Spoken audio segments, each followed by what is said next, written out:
ಇನ್ನು ಕೊನೆಗೂ ಹನಿ ಕಹಾನಿಯ ರಹಸ್ಯ ಬಯಲಾಗ್ತಾ ಇದೆ. ಹನಿ ಟ್ರಾಪ್ ನಲ್ಲಿ ಪ್ರಭಾವಿ ತಂಡದ ಕೈವಾಡ ಇದೆ. ರಾಜಣ್ಣ ಟಾರ್ಗೆಟ್ ಹಿಂದಿದೆಯಾ? ಹನಿ ಟ್ರ್ಯಾಕ್ ನ ರಹಸ್ಯ ಬಯಲಾಗ್ತಾ ಇದೆ.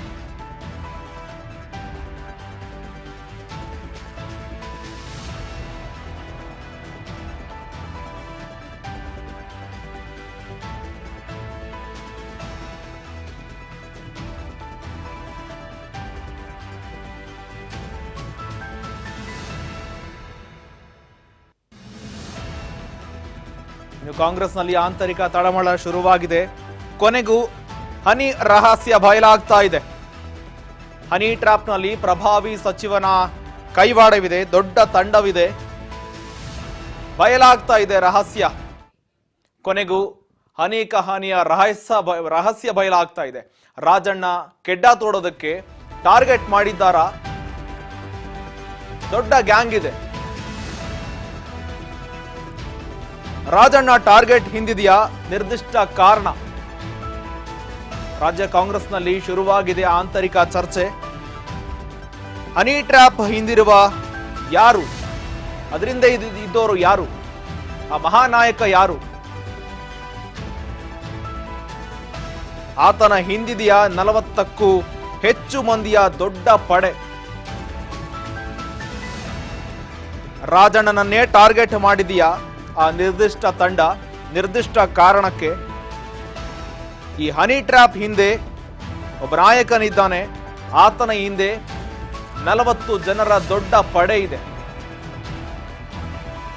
ರಾಜ್ಯ ಕಾಂಗ್ರೆಸ್ನಲ್ಲಿ ಶುರುವಾಗ್ತಾ ಇದೆ ಹನಿ ಟ್ರ್ಯಾಪ್. ಕಳೆದ 3 ದಿನಗಳಿಂದ ಈ ಹನಿ ಟ್ರ್ಯಾಪ್ ವಿಚಾರಕ್ಕೆ ಸಂಬಂಧಪಟ್ಟಂತೆ ದೊಡ್ಡ ಕೋಲಾಹಲ ಉಂಟಾಗ್ತಾ ಇದೆ.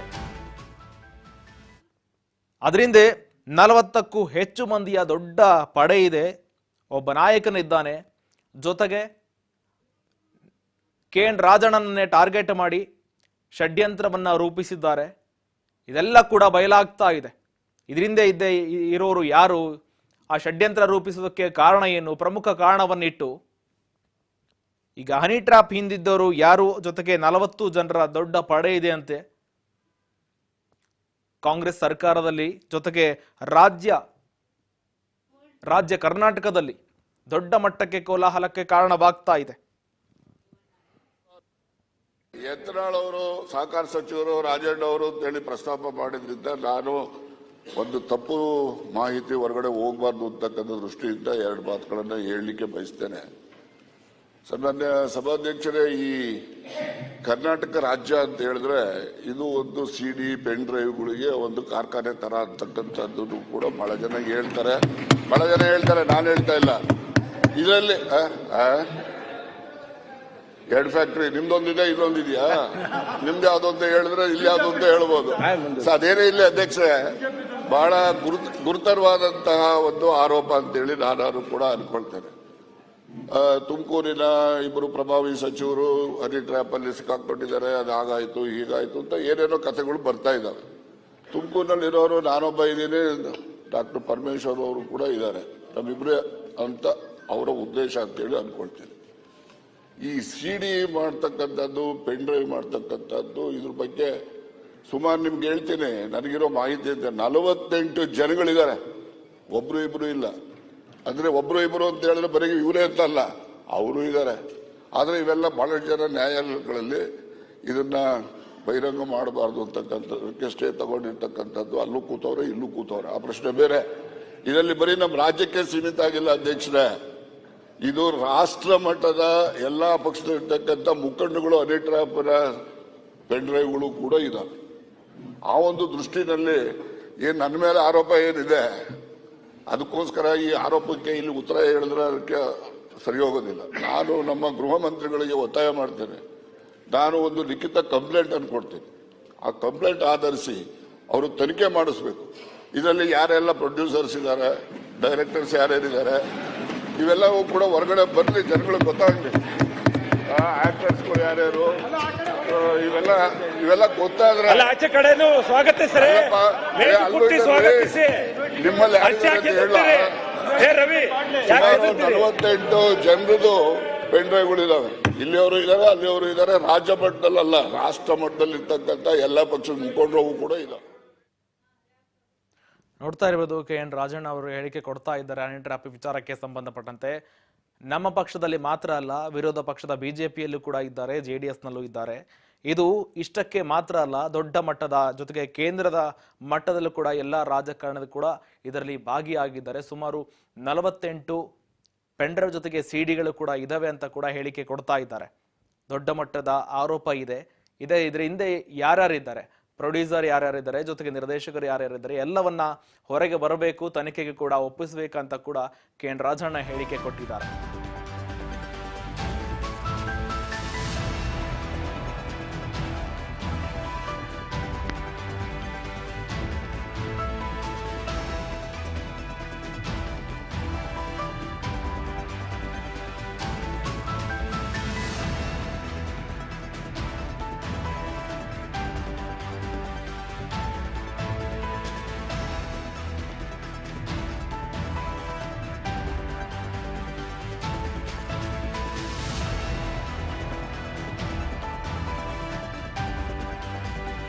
ಹನಿ ಟ್ರ್ಯಾಪ್ನಿಂದ ರಾಜಣ್ಣ ಈ ವಿಚಾರಕ್ಕೆ ಸಂಬಂಧಪಟ್ಟಂತೆ ಹಾಗಾದ್ರೆ ರಾಜಣ್ಣ ಟಾರ್ಗೆಟ್ ಯಾಕೆ? ಸಿಎಂ ಬಣದಲ್ಲಿ ಗುರುತಿಸಿಕೊಂಡಿದ್ರು KN ರಾಜಣ್ಣ. ಸಿದ್ದರಾಮಯ್ಯ ಪರವಾಗಿ ಬ್ಯಾಟ್ ಬೀಸ್ತಾ ಇದ್ರು, ಅದಕ್ಕಾಗಿಯೇ ಟಾರ್ಗೆಟ್ ಆದ್ರ? ಹಾಗಾದ್ರೆ ರಾಜಣ್ಣ ಟಾರ್ಗೆಟ್ ಆಗಿದ್ದು ಯಾಕೆ? ಸಿಎಂ ಬಣದಲ್ಲಿ ಗುರುತಿಸಿಕೊಂಡಿದ್ರು, ಸಿಎಂ ಸಿದ್ದರಾಮಯ್ಯ ಪರವಾಗಿ ಸತತವಾಗಿ ಬ್ಯಾಟ್ ಬೀಸ್ತಾ ಇದ್ರು, ಸಿಎಂ ಪರ ನಿಂತಿದ್ದಕ್ಕೆ ಹನಿ ಟ್ರ್ಯಾಪ್ ನಡೆಸಲು ಯತ್ನ ನಡೆದಿದೆಯಾ? ಹಾಗಾದ್ರೆ ಹನಿ ಟ್ರ್ಯಾಪ್ನಿಂದ ರಾಜಣ್ಣ ಬಚಾವ್ ಆಗಿದ್ದು ಹೇಗೆ? ಹಾಗಾದ್ರೆ ರಾಜಣ್ಣನಿಗೆ ಹನಿ ಟ್ರ್ಯಾಪ್ ಮುನ್ಸೂಚನೆ ಕೊಟ್ಟಿದ್ದು ಯಾರು, ಜೊತೆಗೆ ಅವರಿಗೆ ಕೊಟ್ಟಿದ್ದು ಹೇಗೆ ಮುನ್ಸೂಚನೆ ಅನ್ನೋದು? ಸಿಎಂ ಪರವಾಗಿ ಸತತವಾಗಿ ಬ್ಯಾಟ್ ಬೀಸ್ತಾ ಇದ್ರು, ಜೊತೆಗೆ ಆರೋಶಕ್ಕೂ ಕೂಡ ಹೇಳಿಕೆ ಕೊಟ್ಟಿದ್ದಾರೆ. ಸಿಎಂ ಕುರ್ಚಿಗಾಗಿ ಷಡ್ಯಂತ್ರ ನಡೆದಿದೆ, ಕುತಂತ್ರ ನಡೆದಿದೆ ಅಂತ ಕೂಡ ಆರೋಶಕ್ಕೂ ಹೇಳಿಕೆ ಕೊಟ್ಟಿದ್ದಾರೆ. ಸಿಎಂ ಪರವಾಗಿ ಸತತವಾಗಿ ಬ್ಯಾಟ್ ಬೀಸ್ತಾ ಇದ್ರು ಕೂಡ ಇವರು ಕೂಡ KN ರಾಜಣ್ಣ ಅವರು. ಈಗ ಸಿಎಂ ಪರ ನಿಂತಿದ್ದಕ್ಕೇನೆ ಹನಿ ಟ್ರ್ಯಾಪ್ ಮಾಡಲು ಯತ್ನ ನಡೆದಿದ್ಯಾ? ಹಾಗಾದ್ರೆ ತಮ್ಮ ಪಕ್ಷದಲ್ಲೇ ಇಂಥದ್ದೊಂದು ಷಡ್ಯಂತ್ರ ನಡೆದಿದ್ಯಾ? ತಮ್ಮ ಪಕ್ಷದಲ್ಲಿ ಇರ್ತಕ್ಕಂಥ ನಾಯಕರಿಂದಲೇ ತಮ್ಮ ಶಾಸಕನ, ತಮ್ಮ ಸಚಿವನ ಗಡ್ಡ ತೋಡೋದಕ್ಕೆ, ರಾಜಕೀಯವಾಗಿ ಸೋಲಿಸೋದಕ್ಕೆ, ರಾಜಕೀಯವಾಗಿ ಹಿಂದೆ ತಳ್ಳೋದಕ್ಕೆ ನಡೆದಿದೆಯಾ? ಹಾಗಾದ್ರೆ ಆರೋಶಕ್ ಅವರು ಹೇಳಿಕೆ ಕೊಟ್ಟಿದ್ರು, ಮುಖ್ಯಮಂತ್ರಿ ಕುರ್ಚಿಗಾಗಿ ನಡೀತಾ ಇರುವ ಕುತಂತ್ರ ಇದು, ಹನಿ ಟ್ರ್ಯಾಪ್ ಇದು ಅಂತ ಹೇಳಿಕೆ ಕೊಟ್ಟಿದ್ರು. ಆ ಎಲ್ಲಾ ಪ್ರಶ್ನೆಗಳನ್ನ ಕೆದಕ್ತಾ ಹೋದ್ರೆ ಸಾಮಾನ್ಯವಾಗಿ ಸಿಎಂ ಸಿದ್ದರಾಮಯ್ಯನವರ ಪರವಾಗಿ ಬ್ಯಾಟ್ ಬೀಸ್ತಾ ಇದ್ರು KN ರಾಜಣ್ಣ, ಸತೀಶ್ ಜಾರಕಿಹೊಳಿ, G ಪರಮೇಶ್ವರು. ಆದರೆ ಒಂದು ಕಡೆ ತುಮಕೂರಿನಲ್ಲಿ ಇರತಕ್ಕಂಥ ಪ್ರಭಾವಿ ಸಚಿವರ ಇಬ್ಬರಿದ್ದಾರೆ, KN ರಾಜಣ್ಣ ಜೊತೆಗೆ G ಪರಮೇಶ್ವರ್, ಇಬ್ಬರು ಕೂಡ ಹನಿ ಟ್ರ್ಯಾಪ್ಗೆ ಒಳಗಾಗಿದ್ದಾರೆ ಎನ್ನುವ ಹೇಳಿಕೆ ಕೂಡ ಕೇಳಿ ಬಂದಿತ್ತು. ಆ ವಿಚಾರಕ್ಕೆ ಸಂಬಂಧಪಟ್ಟಂತೆ ಈ ಪ್ರಮುಖ ನಾಯಕರೇನಿದ್ದಾರೆ ಇವರೆಲ್ಲರೂ ಕೂಡ ಸಿಎಂ ಪರವಾಗಿ ಬ್ಯಾಟ್ ಬೀಸ್ತಾ ಇದ್ರು.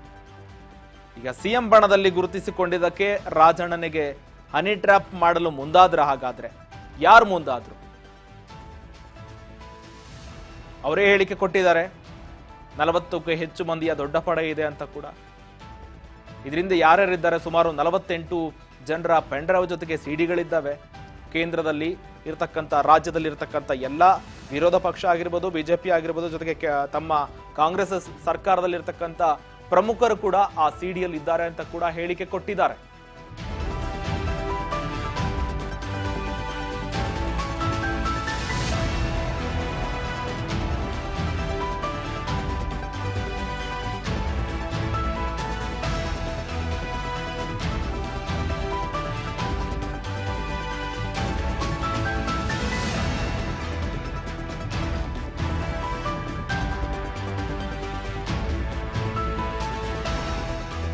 ದೊಡ್ಡ ಮಟ್ಟದ ಚರ್ಚೆ ಶುರುವಾಗ್ತಾ ಇದೆ. ವಿಧಾನಸಭೆಯ ಮೊಗಸಾಲೆಯಲ್ಲಿ ಸಚಿವರು, ಶಾಸಕರು ಎಲ್ಲರೂ ಕೂಡ ಈ ಒಂದು ಪ್ರಕರಣವನ್ನ ಏನಿದೆ ಇದನ್ನ ದೊಡ್ಡ ಮಟ್ಟವಾಗಿ ಚರ್ಚೆಗೆ ಗ್ರಾಸವಾಗಿದೆ. ಹನಿ ಟ್ರ್ಯಾಪ್ ಹಿಂದಿವೆ 2 ಪಕ್ಷಗಳ ಪ್ರಭಾವಿ ತಂಡಗಳು, ಪ್ರಭಾವಿ ರಾಜಕಾರಣಿಗಳ ಬೆಂಬಲವೂ ಕೂಡ ಇದೆಯಂತೆ. ಆ ಪ್ರಭಾವಿಗಳ ಸೂಚನೆಯಂತೆ ಇವೆಲ್ಲ ನಡೀತಾ ಇದೆಯಾ? ಇವೆಲ್ಲ ಕೂಡ ಆ ಪ್ರಭಾವಿಯ ಸೂಚನೆಯಂತೆ ನಡೀತಾ ಇದೆಯಾ? ವಿಧಾನಸಭೆಯ ಮೊಗಸಾಲೆಯಲ್ಲಿ ಸಚಿವರು, ಶಾಸಕರು ಎಲ್ಲರೂ ಕೂಡ ಇದರ ಬಗ್ಗೆ ಚರ್ಚೆಗೆ ಮುಂದಾಗ್ತಾ ಇದ್ದಾರೆ. ಈ ಪ್ರಕರಣಕ್ಕೆ ಯಾರ್ಯಾರು ಸಿಲುಕಿಕೊಂಡಿದ್ದಾರೆ, ಎಷ್ಟು ಜನ ಇದರ ಪ್ರಕರಣವನ್ನ ಹೊರಗೆ ಬರಬಾರ್ದಂತ ಹೈಕೋರ್ಟಿಂದ ಸ್ಟೇ ತಂದಿದ್ದಾರೆ, ಈ ಬಗ್ಗೆ ಹೆಚ್ಚಿನ ಮಾಹಿತಿ ಕೊಡ್ತಾರೆ ನಮ್ಮ ಪ್ರತಿನಿಧಿ ಬಸವರಾಜ್ ಸಂಪರ್ಕದಲ್ಲಿದ್ದಾರೆ. ಬಸವರಾಜ್, ಈಗ ಈ ಪ್ರಕರಣಕ್ಕೆ ಸಂಬಂಧಪಟ್ಟಂತೆ ಹನಿ ಟ್ರ್ಯಾಪ್ ಪ್ರಕರಣಕ್ಕೆ ಸಂಬಂಧಪಟ್ಟಂತೆ KN ರಾಜಣ್ಣ ಅಷ್ಟೇ ಅಲ್ಲ, ಸುಮಾರು 48 ಸಚಿವರು, ಶಾಸಕರು ಜೊತೆಗೆ ಪ್ರಮುಖ ರಾಜ್ಯದಲ್ಲಿ ಗುರುತಿಸಿಕೊಂಡಿದ್ದ ಪ್ರಮುಖ ನಾಯಕರು ಕೂಡ ಇದರಲ್ಲಿ ಇದ್ದಾರೆ ಅಂತ ಕೂಡ ದೊಡ್ಡ ಮಟ್ಟದ ಆರೋಪ ಕೇಳಿ ಬರ್ತಾ ಇದೆ. ಇದರಲ್ಲಿ ಪ್ರಮುಖವಾಗಿ KN ರಾಜಣ್ಣ ಪ್ರತ್ಯಕ್ಷವಾಗಿ ಸದನದಲ್ಲಿ ಹೇಳಿಕೆ ಕೊಡ್ತಾರೆ. ನನ್ನ ವಿರುದ್ಧವಾಗಿ ದೊಡ್ಡ ಷಡ್ಯಂತ್ರ ನಡೆದಿದೆ ಅಂತ ಕೂಡ ಹೇಳಿಕೆ ಕೊಟ್ಟಿದ್ದಾರೆ. ಇದರಲ್ಲಿ ಎಷ್ಟೋ ಜನ ಸ್ಟೇ ತಂದಿದ್ದಾರೆ. ಆ ಪೈಕಿ KN ರಾಜಣ್ಣ ಇದರಿಂದ ಬಚಾವಾಗ್ಬಿಟ್ಟು ಅಂತಹ ಪ್ರಕರಣವನ್ನ ಬಯಲಿಗೆಳೆದಿದ್ದಾರೆ. ಇದರಿಂದ ಏನೆಲ್ಲ ಷಡ್ಯಂತ್ರ ಇರಬಹುದು ಅಥವಾ ಈ ಪ್ರಕರಣಕ್ಕೆ ಸಂಬಂಧಪಟ್ಟಂತೆ ಹೆಚ್ಚಿನ ಮಾಹಿತಿ ಏನಿದೆ ಬಸವರಾಜ್? ಶ್ರೀಕಾಂತ್, ಈಗಾಗಲೇ ಸಚಿವ KN ರಾಜಣ್ಣ ಅವರ ಮೇಲೆ ಹನಿ ಟ್ರ್ಯಾಪ್ ಮಾಡುವಂತ ಪ್ರಯತ್ನ ನಡೆದಿದೆ ಅನ್ನುವಂಥದ್ದು ಒಂದಿಷ್ಟು ದಿನಗಳ ಹಿಂದೆ ಮಾತುಗಳು, ಚರ್ಚೆಗಳು ಕೂಡ ಇದ್ವು. ಆದರೆ ಅದಕ್ಕೆ ಸ್ಪಷ್ಟವಾಗಿರ್ತಕ್ಕಂಥ ಒಂದಿಷ್ಟು ಹೇಳಿಕೆಗಳನ್ನ ಕೊಟ್ಟಿರಲಿಲ್ಲ. ಆದರೆ ನಿನ್ನೆ ಒಂದು ವಿಧಾನಸಭೆ ಕಲಾಪದಲ್ಲಿ ಬಸವನಗೌಡ ಪಾಟೀಲ್ ಯತ್ನಾಳ್ ಅವರು ಪ್ರಸ್ತಾಪ ಮಾಡ್ತಾರೆ. ಅದಕ್ಕೆ KN ರಾಜಣ್ಣ ಅವರು ಕೂಡ ಹೌದು, ನನಗೆ ಹನಿ ಟ್ರ್ಯಾಪ್ ಒಂದು ಏನು ಪ್ರಯತ್ನ ನಡೆದಿದೆ ಅನ್ನುವಂಥದ್ದನ್ನು ಕೂಡ ಹೇಳ್ತಾರೆ. ಅದಕ್ಕೆ ಸೂಕ್ತವಾಗಿರ್ತಕ್ಕಂಥ ನನಗೆ ಒಂದಿಷ್ಟು ಪುರಾವೆಗಳಿದ್ದಾವೆ, ಆ ಪುರಾವೆಗಳನ್ನ ಸಮೇತ ಕೊಡ್ತೀನಿ, ಗೃಹ ಸಚಿವರು ಇದನ್ನ ತನಿಖೆ ನಡೆಸಬೇಕು ಅನ್ನುವಂಥ ಮಾತನ್ನು ಕೂಡ ಹೇಳ್ತಾರೆ. ಅದರ ಆಧಾರದ ಅಡಿಯಲ್ಲಿ ವಿಪಕ್ಷಗಳ ನಾಯಕರು ಕೂಡ ಸಾಕಷ್ಟು ಆಗ್ರಹ ಮಾಡ್ತಾರೆ, ಇದನ್ನ ಒಂದು ನ್ಯಾಯಾಂಗ ತನಿಖೆ ನಡೆಸಬೇಕು, CBI ಕೊಡಬೇಕು ಅನ್ನುವಂಥ ಮಾತನ್ನ ಹೇಳ್ತಾರೆ. ಆ ಒಂದು ಸಂದರ್ಭದಲ್ಲಿ ಗೃಹ ಸಚಿವರಾಗಿರ್ತಕ್ಕಂಥ ಪರಮೇಶ್ವರ್ ಕೂಡ ಹೇಳ್ತಾರೆ, ಇದನ್ನ ರಾಜಣ್ಣ ಅವರು ಒಂದು ದೂರು ಕೊಟ್ಟಂತ ಸಂದರ್ಭದಲ್ಲಿ ನಾವು ಇದನ್ನ ಉನ್ನತ ಮಟ್ಟದ ತನಿಖೆ ನಡೆಸ್ತೇವೆ ಅನ್ನುವಂಥದ್ದನ್ನ ಮಾತನ್ನು ಕೂಡ ಹೇಳ್ತಾರೆ. ಅದಾದ ಬಳಿಕ ಕೆಲವಷ್ಟು ವಿಪಕ್ಷಗಳ ನಾಯಕರು ಇಲ್ಲ ಇದನ್ನ CBI ವಹಿಸಬೇಕು ಅಥವಾ ಯಾವ ತನಿಖೆ ಕೊಡ್ತೀರಿ ಇದನ್ನ ಇಲ್ಲೇ ಹೇಳಬೇಕು ಅನ್ನುವಂಥ ಬಿಗಿಪಟ್ಟು ನಡೀತಾರೆ. ಅದಾದ ಬಳಿಕ ವಿಧಾನಸಭೆ ಕಲಾಪದಲ್ಲಿ ಅದು ಮುಂದಕ್ಕೆ ಹಾಕ್ತಾರೆ. ಅದಾದ ಬಳಿಕ ಇವತ್ತು ಕೂಡ ಇದೇ ಒಂದು ಹನಿ ಟ್ರ್ಯಾಪ್ ಅಂತಕ್ಕಂಥ ವಿಚಾರ ಕೂಡ ದೊಡ್ಡ ಮಟ್ಟದಲ್ಲಿ ಸದ್ದು ಮಾಡುತ್ತೆ. ಬಜೆಟ್ನ ಒಂದು ಚರ್ಚೆಗೆ ಉತ್ತರ ನೀಡತಕ್ಕಂಥ CM ಸಿದ್ದರಾಮಯ್ಯವರು ಅದಕ್ಕಿಂತ ಮುಂಚಿತವಾಗಿ ಹನಿ ಟ್ರ್ಯಾಪ್ ವಿಚಾರಕ್ಕೆ ಸಂಬಂಧಪಟ್ಟಂತೆ ನೀವು ಉತ್ತರ ಕೊಡಬೇಕು ಅನ್ನುವಂಥ ಬಿಗಿಪಟ್ಟನ್ನು ಕೂಡ ವಿಪಕ್ಷಗಳ ನಾಯಕರು ಹಿಡಿತಾರೆ. ಆ ಒಂದು ಸಂದರ್ಭದಲ್ಲಿ CM ಸಿದ್ದರಾಮಯ್ಯವರು ಕೂಡ ಮಾತನಾಡ್ತಾರೆ, ಮತ್ತೆ ಗೃಹ ಸಚಿವರಾಗಿರ್ತಕ್ಕಂಥ ಪರಮೇಶ್ವರ್ ಅವರು ಕೂಡ ಮಾತಾಡ್ತಾರೆ. ಉನ್ನತ ಮಟ್ಟದ ತನಿಖೆ ನಡೆಸ್ತೇವೆ, ಯಾವುದೇ ಪಕ್ಷದವರು ಇರಲಿ, ನಾವು ಮುಲಾಜಿಲ್ಲದೆ ನಾವು ಕ್ರಮ ಕೈಗೊಳ್ತೇವೆ ಅನ್ನುವಂಥ ಮಾತನ್ನು ಕೂಡ ಹೇಳ್ತಾರೆ. ಆದರೆ ಸಚಿವ KN ರಾಜಣ್ಣ ಅವರು ಕೂಡ ಹೇಳಿರ್ತಕ್ಕಂಥದ್ದು ಇದರಲ್ಲಿ 48 ಜನರು ಕೂಡ ಅಂದ್ರೆ ರಾಜ್ಯದಿಂದ ಹಿಡಿದು ರಾಷ್ಟ್ರ ಮಟ್ಟದಲ್ಲಿರ್ತಕ್ಕಂಥ ನಾಯಕರ ಒಂದು 48 ಜನರದ್ದು ಕೂಡ ಇರ್ತಕ್ಕಂಥದ್ದು ಸಿಡಿ ಅನ್ನುವಂಥ ಮಾತನ್ನು ಕೂಡ ಹೇಳಿರ್ತಕ್ಕಂಥದ್ದು ಬಹಳಷ್ಟು ಗಂಭೀರವಾಗಿರ್ತಕ್ಕಂಥ ವಿಚಾರ. ಮತ್ತೆ ಎಲ್ಲೊಂದ್ ಕಡೆ ರಾಜಕಾರಣದಲ್ಲೂ ಕೂಡ ಯಾವ ರೀತಿಯಾಗಿ ಒಂದು ಇಂತಹ ಷಡ್ಯಂತ್ರಗಳು ಕೂಡ ನಡೀತಾ ಇದ್ದಾವೆ, ಇದು ಸರಿಯಾದ ನಡೆಯನ ಅನ್ನುವಂಥ ಪ್ರಶ್ನೆಗಳು ಕೂಡ ಎಡೆ ಮಾಡಿಕೊಡ್ತಾ ಇದ್ದಾವೆ. ಹಾಗಾಗಿ ಇವತ್ತು ಕೂಡ ಸದನದ ಬಾವಿಗಿಳಿದು ಕೂಡ ವಿಪಕ್ಷಗಳ ನಾಯಕರು ಈ ಹನಿ ಟ್ರ್ಯಾಪ್ ಸರ್ಕಾರ ಅನ್ನುವಂಥದ್ದನ್ನು ಕೂಡ ಘೋಷಣೆ ಕೂಗ್ತಾ ಇದನ್ನ ಸಮಗ್ರವಾಗಿ ತನಿಖೆ ನಡೆಸಬೇಕು, ಯಾರೇ ಇರಲಿ ಎಲ್ಲರೂ ಕೂಡ ಇದಕ್ಕೆ ಒಕ್ಕೂರಿನಿಂದ ಇರಬೇಕು, ಸಚಿವ KN ರಾಜಣ್ಣ ಅವರು ಬೆಂಬಲಿಗೆ ಬರಬೇಕು, ಅವರು ಪೊಲೀಸ್ ಠಾಣೆಯಲ್ಲಿ ಹೋಗಿ ದೂರು ಕೊಟ್ಟಿಲ್ಲ ಅಥವಾ ಎಲ್ಲಿ ಹೇಳಿಲ್ಲ, ಆದ್ರೆ ಬಜೆಟ್ ಅಧಿವೇಶನ ನಡೆಯುವಂತ ಸಂದರ್ಭದಲ್ಲಿ ಅವರ ಅಳಲನ್ನ ತೋಡ್ಕೊಂಡಿದ್ದಾರೆ. ಅಧಿವೇಶನದಲ್ಲಿ ಒಬ್ಬ ಹಿರಿಯ ಸಚಿವರು ಪ್ರಸ್ತಾಪ ಮಾಡ್ತಾರೆ ಅಂತಂದ್ರೆ ಅದು ಎಷ್ಟು ಗಂಭೀರವಾಗಿರಬೇಕು, ಅದಕ್ಕೆಲ್ಲರೂ ಕೂಡ ನಾವು ಸಹಕಾರ ಕೊಡಬೇಕು. ಯಾಕಂತಂದ್ರೆ ಇದೇ ರೀತಿಯಾಗಾದ್ರೆ ಎಲ್ಲೋ ಒಂದ್ ಕಡೆ ಇದು ಪ್ರಜಾಪ್ರಭುತ್ವದ ವ್ಯವಸ್ಥೆಗೂ ಕೂಡ ಧಕ್ಕೆ ಬರುವಂತ ವ್ಯವಸ್ಥೆ ಆಗಿರ್ತಕ್ಕಂಥದ್ದು ಹನಿ ಟ್ರ್ಯಾಪ್ ಅಂತಕ್ಕಂಥದ್ದು, ಇದನ್ನ ಇತಿಶ್ರೀ ಆಡಬೇಕು ಅನ್ನುವಂಥದ್ದು ವಿಪಕ್ಷಗಳ ನಾಯಕರು ಆರ್ ಅಶೋಕ್ ಅವರಾಗಿರ್ಬೋದು, ಮತ್ತೆ ವಿಜೇಂದ್ರ ಅವರಾಗಿರ್ಬೋದು, ಹಲವಾರು ನಾಯಕರು ಕೂಡ ಆಕ್ರೋಶ ಕೂಡ ವ್ಯಕ್ತಪಡಿಸಿ ಸದನದ ಬಾವಿಗಿಳಿದು ಕೂಡ ಪ್ರತಿಭಟನೆಗೆ ಮಾಡೋಕೆ ಮುಂದಾಗ್ತಾರೆ. ಅದಾದ ಬಳಿಕ ಸಾಕಷ್ಟು ನಾಯಕರು ಈಗ ಟ್ವೀಟ್ ಕೂಡ ಬಿಜೆಪಿ ನಾಯಕರು ಟ್ವೀಟ್ ಕೂಡ ಮಾಡಿರ್ತಕ್ಕಂಥದ್ದು ಹನಿ ಟ್ರ್ಯಾಪ್ ಸರ್ಕಾರ ಅನ್ನುವಂಥದ್ದು. ಅಲ್ಲಿ ಸದನದ ಒಳಗೆ ಕೂಡ ಸ್ಪೀಕರ್ ಯುಟಿ ಖಾದರ್ ಕೂಡ ಸಿಡಿಯನ್ನು ಕೂಡ ಪ್ಲೇ ಮಾಡಿದ್ರು ಅವರ ಮುಂದೆ, ಮತ್ತೆ ಪೇಪರ್ ಕಾಗದಗಳನ್ನು ಕೂಡ ಎಸೆದ್ರು. ಹಾಗಾಗಿ ದೊಡ್ಡ ಮಟ್ಟದಲ್ಲಿ ಇದು ಚರ್ಚೆ ಆದಂತ ಸಂದರ್ಭದಲ್ಲಿ ಇದನ್ನ CBIಗೆ ಕೊಡಬೇಕು ಅನ್ನುವಂಥದ್ದೇ ಪ್ರಮುಖವಾಗಿರ್ತಕ್ಕಂಥ ವಿಪಕ್ಷಗಳ ನಾಯಕರ ಒಂದು ಆಗ್ರಹವಾಗಿರ್ತಕ್ಕಂಥದ್ದು. ಶ್ರೀಕಾಂತ್. ಬಸವರಾಜ್, ಈಗ ಇವರು ಕಾಂಗ್ರೆಸ್ ಪಕ್ಷದಲ್ಲಿ ಇರ್ತಕ್ಕಂಥ ಸಚಿವರು, ಆದ್ರೆ ಇವರೇನು ವಿರೋಧ ಪಕ್ಷದಲ್ಲಿ ಏನಿಲ್ಲ, ವಿರೋಧ ಪಕ್ಷದವರು ಆರೋಪ ಮಾಡ್ತಾ ಇದ್ದಾರೆ ಏನಾದ್ರು ಪ್ರಭಾವಿ ಸಚಿವರ ಖಾತೆ ಇರೋದ್ರಿಂದ ಅವರನ್ನ ರಾಜಕೀಯವಾಗಿ ತುಳಿಬೇಕನ್ನೋ ವಿಚಾರಕ್ಕೆ ಏನಾದ್ರೂ ಷಡ್ಯಂತ್ರ ನಡೆದಿತ್ತ, ಅಥವಾ ಈಗ ಒಂದೇ ಪಕ್ಷದಲ್ಲಿ ಇರೋದ್ರಿಂದ ರಾಜಣ್ಣನೇ ಪ್ರಮುಖವಾಗಿ ಟಾರ್ಗೆಟ್ ಆದ್ರ? ಶ್ರೀಕಾಂತ್, ಒಂದು ಕಡೆ KN ರಾಜಣ್ಣ ಅವರ ಮೇಲೆ ಹನಿ ಟ್ರ್ಯಾಪ್ ಅಂತಕ್ಕಂಥ ಅಟೆಂಪ್ಟ್ ಏನಾಗಿದೆ ಅನ್ನುವಂಥ ಆರೋಪ ಏನಿದೆ, ಈ ಆರೋಪಕ್ಕೆ ಸಂಬಂಧಪಟ್ಟಂತೆ ಈಗಾಗಲೇ ಸಚಿವ ಸತೀಶ್ ಜಾರಕಿಹೊಳಿ ಅವರು ಕೂಡ ಅವರ ಆಪ್ತರು, ರಾಜನ್ ಅವರ ಆಪ್ತರು ಹೌದು. ಅವರು ಕೂಡ ಹೇಳಿರ್ತಕ್ಕಂಥದ್ದು ಎಲ್ಲ ಒಂದ್ ಕಡೆ ರಾಜಕೀಯವಾಗಿರ್ತಕ್ಕಂಥ ಅವ್ರನ್ನ ತೇಜೋವಧೆ ಮಾಡಬೇಕು.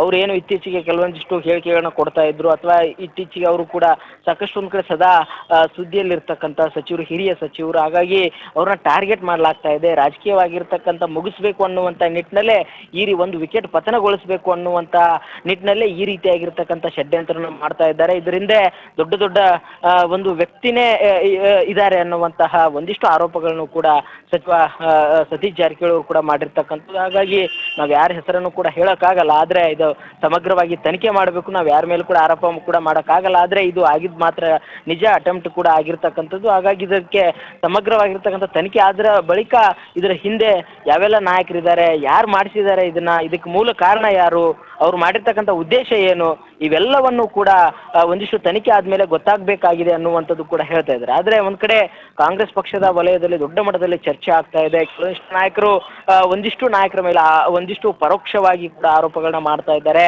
ಯಾರು ಈ ಒಂದು ಇಂತಹ ಹನಿ ಟ್ರ್ಯಾಪ್ ಅಂತಕ್ಕಂಥ ವಿಚಾರಕ್ಕೆ ಮುಂದಾದ್ರು ಅನ್ನುವಂಥದ್ದು ದೊಡ್ಡ ಮಟ್ಟಿಗೆ ಪ್ರಶ್ನೆ ಕೂಡ ಎಡೆ ಮಾಡಿಕೊಡ್ತಾ ಇದೆ. ಕೆಲವೊಂದಿಷ್ಟು ನಾಯಕರು ಅವ್ರದೇ ಆಗಿರ್ತಕ್ಕಂಥ ವ್ಯಾಖ್ಯಾನಗಳನ್ನ ಹೇಳ್ತಾ ಇದ್ದಾರೆ. ಕೆಲವೊಂದಿಷ್ಟು ನಾಯಕರು ಅವರವರ ಒಂದಿಷ್ಟು ಆಪ್ತ ವಲಯದಲ್ಲೂ ಕೂಡ ಈ ಬಗ್ಗೆ